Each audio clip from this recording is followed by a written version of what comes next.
Sai Ram, everyone. Here we are back to the Ramakatha Rasavahini, as delivered by Satya Sai Baba, and we have arrived at chapter 3b, the Wily Villain. Rama returned to Panchavati from the depths of the jungle after killing the impersonation called the Golden Deer. He thought within himself that the plot of his story would have by now worked out at the hermitage as directed by his will. He said within himself, "Though this is but the blossoming of my plan, people should not understand so soon that it is divine design. I have to behave hereafter as an ordinary human being." When he was halfway back, he saw Lakshmana coming, and he decided that he too must be kept unaware of the secret purpose behind the seeming tragedy. So he asked, as if he was perturbed in mind, "Lakshmana, brother, you have disobeyed me and brushed my word aside. You have come away, leaving Sita alone in the hermitage. How could you do so? You have come so far leaving her helpless. Alas, you are witnessing the demonic wickedness of the Rakshasa brood every day. How could you desert Sita so? Alas, what has happened to her? I am afraid some calamity has befallen. I feel that Sita is not there in the hermitage.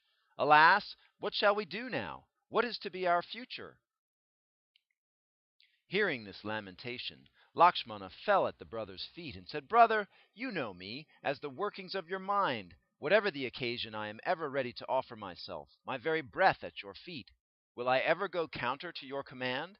However, this time it happened. The force that compelled me to disobey is the prompting of my destiny. What can I do?" The outburst, "Ha Sita! Ha Lakshmana!" that arose from the throat of that false deer reached the hermitage. As soon as she heard it, she urged me in various ways to turn to your side. I am conversant with the tricks of these Rakshasas, and so I fell at her feet and prayed for pardon. I told her Rama cannot be harmed in the least. No danger can approach him. The cries we heard are only the false stratagems of the Rakshasas. A second time those cries struck our ears. Then she lost all courage. They were exact reproductions of your voice. At this, she ignored her own reality. She ignored the mores of kinship and family. She used words that should not be spoken or taken by the ear. I could not suffer any more. So I directed her to take every precaution. I did all I could to keep her safe, and then came away from the hermitage. I shall gladly accept whatever punishment you award me, whatever measure you take to expiate for the wrong I have done." With these words, Lakshmana fell flat at the feet of Rama. At this, Rama said, "Lakshmana, you ought not to have left her all alone, whatever the reason. I feel that Sita will not be at the hermitage when we reach there. How can we pride ourselves as heroic men when, having come into this forest, we are not able to guard Sita from being carried away by the Rakshasas? Can you tolerate when people talk tomorrow that Rama was unable to save his wife from the calamity of being kidnapped? Can you remain calm in mind, listening to such talk? Alas, how am I to bear this tragedy?" Rama moaned and groaned in great mental pain, just like an ignorant man, and ran forward to the hermitage to find whether his fears were true. As Rama had indicated, Sita could not be found therein. In seemingly unbearable anguish, Rama lamented her disappearance. Lakshmana fell even as he stood, unable to bear the grief. Aware that he had caused this catastrophe, he felt like giving up his life. But he realized soon that Rama, already deprived of Sita, would be put to further anxiety and tangles if he departs from this world, taking his own life. He felt that if he dies, Rama would wander alone in sorrow through the forest glades. He will have none to give him food and drink. He could not bear the anguish of Rama at the loss of Sita. He could not find his tongue, nor could he frame words to console Rama and pacify him. Lakshmana ruminated in his mind on all that had happened that day. He soon came to the conclusion that it must be the result of Rama's own will. He realized that this brother of his was not an ordinary man. He knew now that what was happening was part of the drama that was destined to bring about progress and prosperity for all mankind. For he, who would gladly wipe the tears from all eyes, he who was the guardian of the world, he who had not evinced an inkling of sorrow so far, was now lamenting and weeping like an ordinary human at separation from his wife. Watching these happenings, Lakshmana could easily infer that it was all the unrolling of a play directed by Rama. Lakshmana knew very well that Sita was incomparably virtuous. That such a uniquely pure woman should have met with this calamity was inexplicable, except as a scene in a play, or a part in a divine plot devised by Rama. No one anywhere can execute even the slightest deed without orders from Rama. However, Rama had come down as man, and resolved to guide man by his example along the path of justice, integrity, detachment, devotion, virtue, veracity, morality, and humility. Lakshmana realized that this was the meaning of the play which Rama and Sita were enacting. He recognized himself as but an actor, whose whole duty was to act the role assigned to him as well as he could. Deriving strength from these thoughts, Lakshmana approached Rama and fell at his feet. He said, "Brother, you are, I know, the director of the drama which the cosmos is. There is nothing you cannot do, nothing you do not know. Everything that happens follows your will only. These events could not happen unknown to you. I will not take a denial. I believe so, firmly. By these incidents, I believe you are designing to promote the peace of the world and destroy the Rakshasa race. My mind is whispering this to me and asking me to be firm in that faith. This must be the truth behind this play. Pray tell me the truth and give me peace of mind." Rama replied with a smile, "Lakshmana, you are a limb of my person, so what can I keep away from you? You have hit the truth. I have incarnated in order to uphold and foster dharma, righteousness. To do so, I have to enact many scenes of righteous and unrighteous conduct. A baby that wails has to be comforted into quiet joy by means of prattle and play, toys and jingles, songs and swings. The mother has to devise many stratagems on the spot in order to persuade the baby to drink the milk it needs. The purpose is the giving of the milk feed. But consider how useful these means are, the songs and swings, the toys and talks, the tricks and tickles.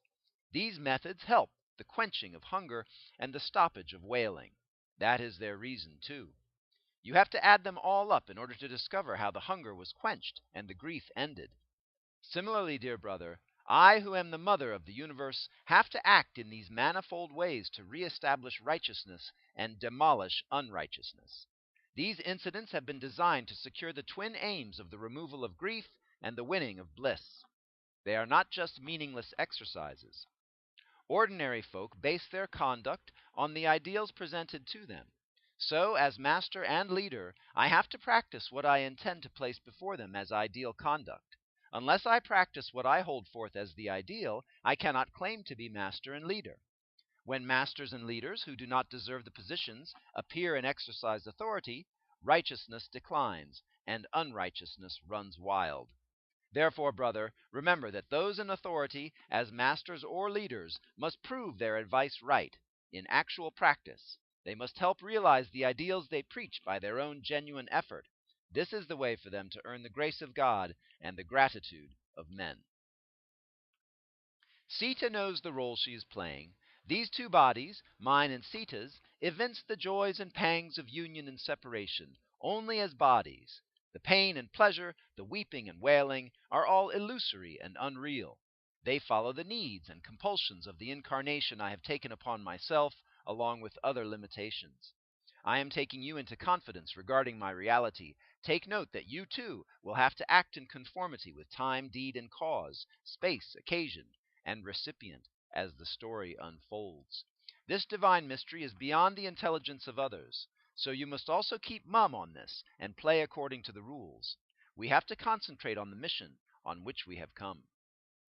After this revelation, they plunged immediately into the task of searching for Sita.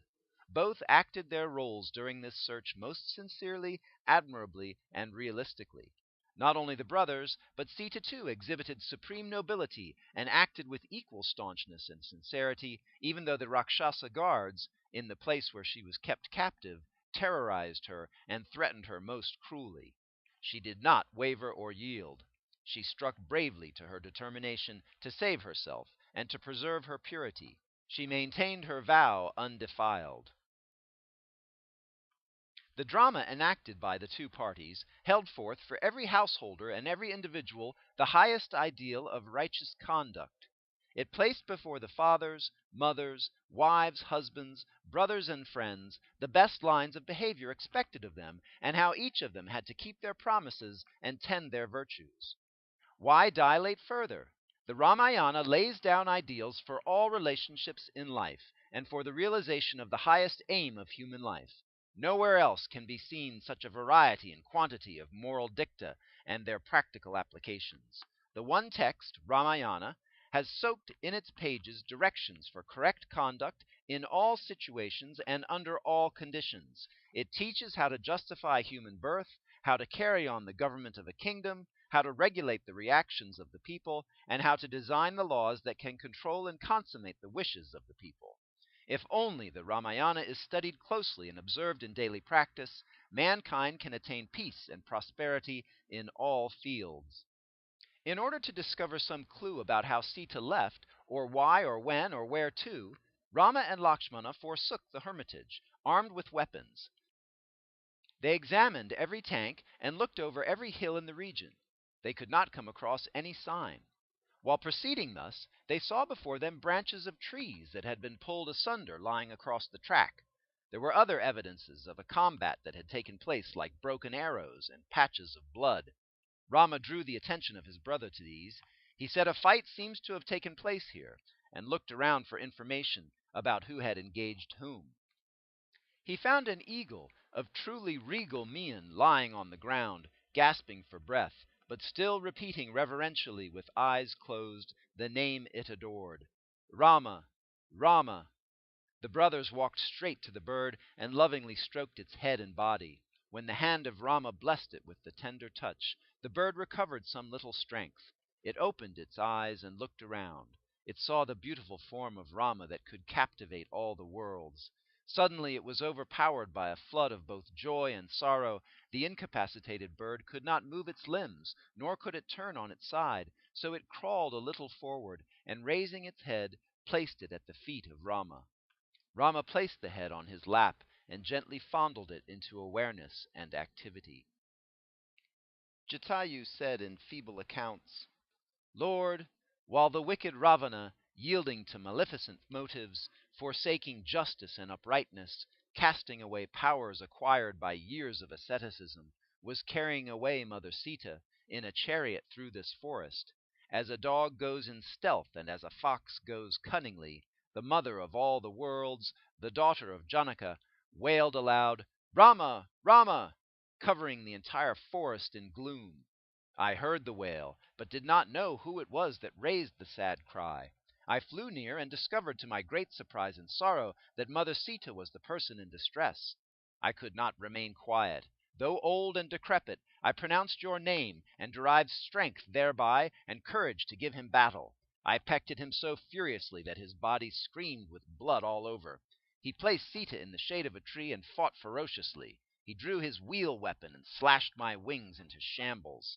I could not do anything to stop his onward journey with Sita, so I lay here, weeping over my defeat, and waiting for your arrival.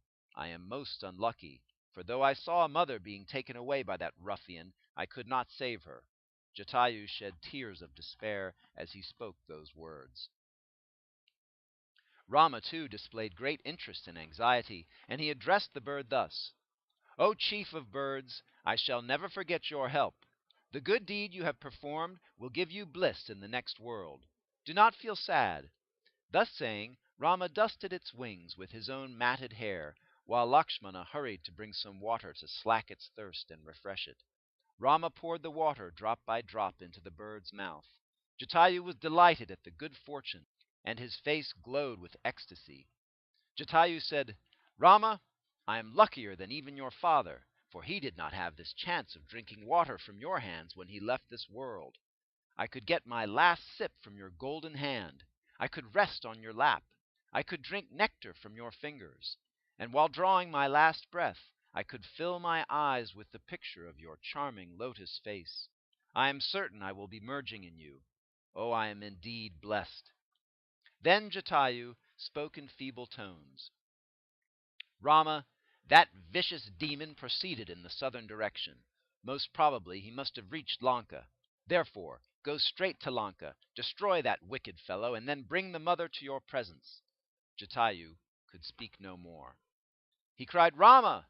just once, and drew his last breath. Rama allowed the vital breath of Jatayu to merge in him. He performed the obsequies to the body of the bird and took the valedictory bath. After these rituals, he moved towards the south, picturing in his mind the regions of the south and the ordeals of Sita. On the way, a demoness called Ajamukhi espied them and was entranced by their personal beauty.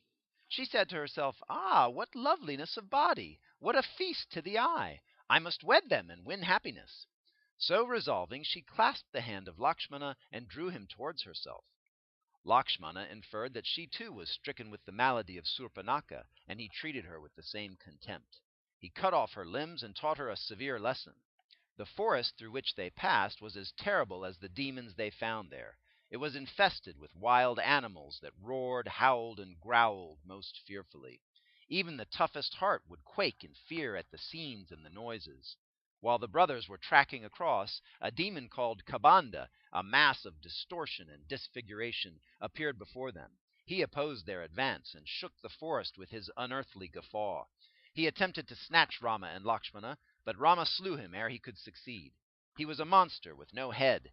His arms were inordinately long. He had his mouth in the center of his stomach. He was a terror in that forest, devouring whatever he could get in the sweep of his arms. By killing him, Rama saved the forest dwellers from a dreaded foe. On the point of death, Kabanda realized who his enemy was. He recognized Rama. He said, "Master, you have this day liberated me from the shackles of a curse that had reduced me to this ludicrous and cruel role.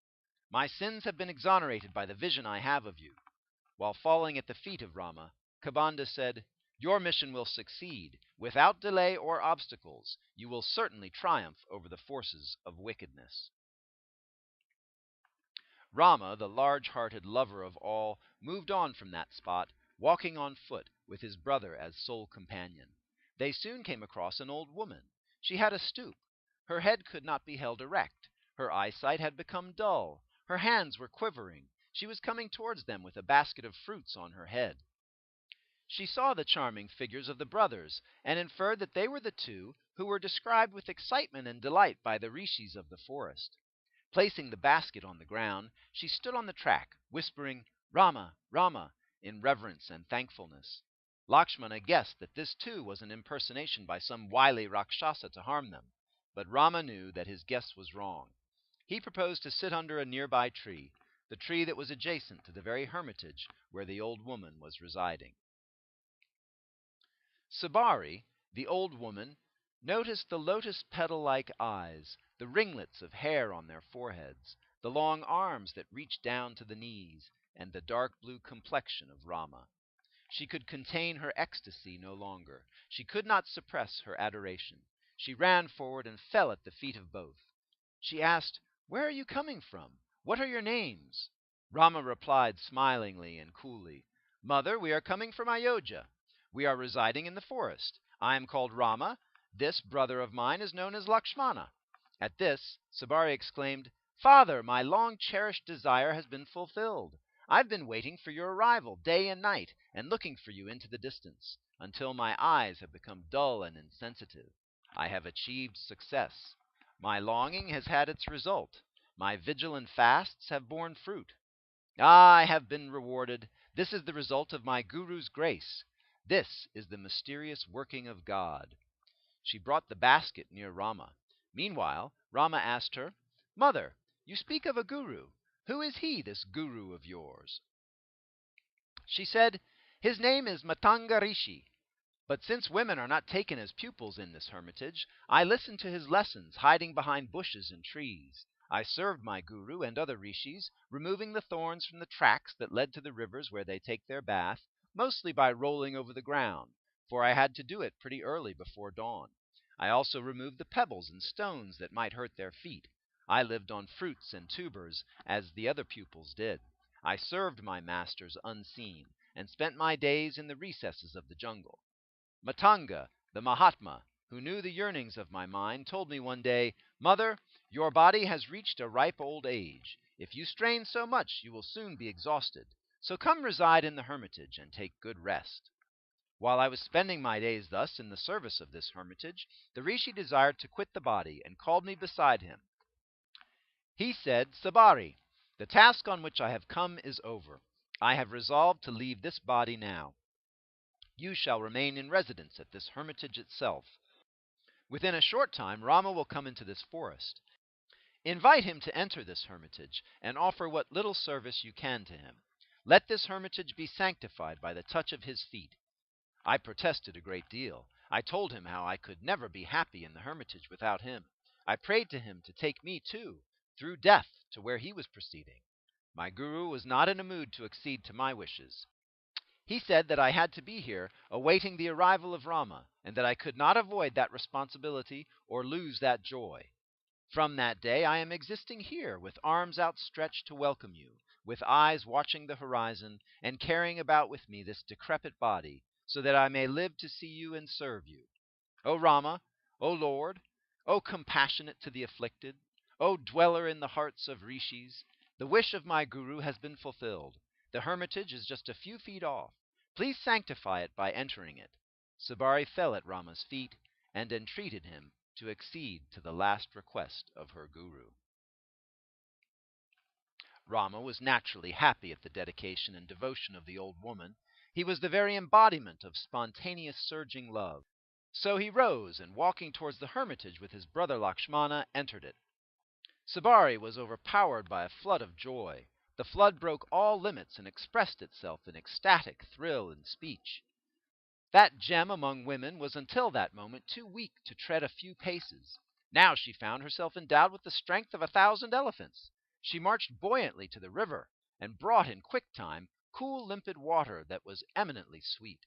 She tasted first the fruits she chose from the basket, and she offered to the brothers those she found sweet and ripe. While they ate, she looked on happily and with gratitude at their charming faces, and when they had finished, she washed their feet and placed on her head the drops of water sanctified by the contact. "Lord, I have no more desire, for what shall I live on? I survived until now for that one piece of good fortune, the darshan of Rama. I have had the darshan. Now save me by merging this life, this breath, in thy lotus feet. I have heard your glory extensively from the sages and saints. Today I have witnessed it. I am full of gratitude and joy." Rama relished the fruits she offered with so much devotion. While partaking of them, he said, "Mother, these fruits are as sweet as your own heart. Really, these are not fruits that grow on trees. Why, the wild fruits that grow in jungles are not so sweet at all. They can never be. These are fruits that have grown on the holy tree of life, on the branches of the pure mind, in the sunshine of love." Rama ate the fruits, extolling their taste all the time. Seeing Rama in this mood, Lakshmana was happy beyond words, for Rama had not eaten fruits with such joy since long. All these days Lakshmana had to persuade him to taste a few, with a good deal of parley, pleading and praying, even after the fruits were peeled, cut, and placed before him. Rama was so afflicted by the separation from Sita.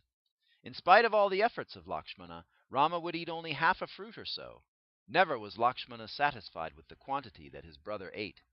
Today, Sabari gave him the fruits which had dropped ripe from the trees. She used to dust them and clean them and keep them for him every day, and when Rama did not arrive, she consumed them herself as sacramental food, given to her by Rama himself. Day after day she roamed the forest in search of sweet ones to be placed before Rama. Thus daily the fruits were saturated with her love and devotion, and the fruits became doubly desirable. Lakshmana noticed that this was the reason Rama was eating them with joy. He was filled with delight, and he admired the devotion of Sabari that was so richly rewarded. He appreciated the divine joy that she had filled herself with as a result of her long years of spiritual study and practice. Sabari stood with folded hands before Rama and said, "Lord, I am of low caste. I am of untutored intellect, dull and stupid. I am not learned in any sacred art or text. I am lower than the lowest. How can I extol you or describe your glory? I have no skill in the use of words. I have not cultivated my reason. nor have I practiced austerities prescribed to gain insight into divinity. I'm on the lowest step in spiritual sadhana. My only strength is my love for God. I have no other support or sustenance. She spoke of Rama's compassion in accepting her offering. Your grace is boundless, she said. Rama was listening to her words intensely. He lifted her chin and looked right into her eyes. He said, Mother, devotion is the thing I need. The rest are subsidiary. Other things like scholarship, intelligence, status, social prestige, caste, I do not pay any attention to them. They are of no value in my eyes. More than all the powers gained by spiritual disciplines and austerities, I relish the sweetness of devotion saturated with love. I seek only that. A man who has no love in him is as barren as a cloud with no moisture, a tree with no fruits, or a cow yielding no milk. He is ever far from God and can never earn grace. Sabari, of the 9 ways of evincing and cultivating devotion, I only desire that anyone be followed consistently by man.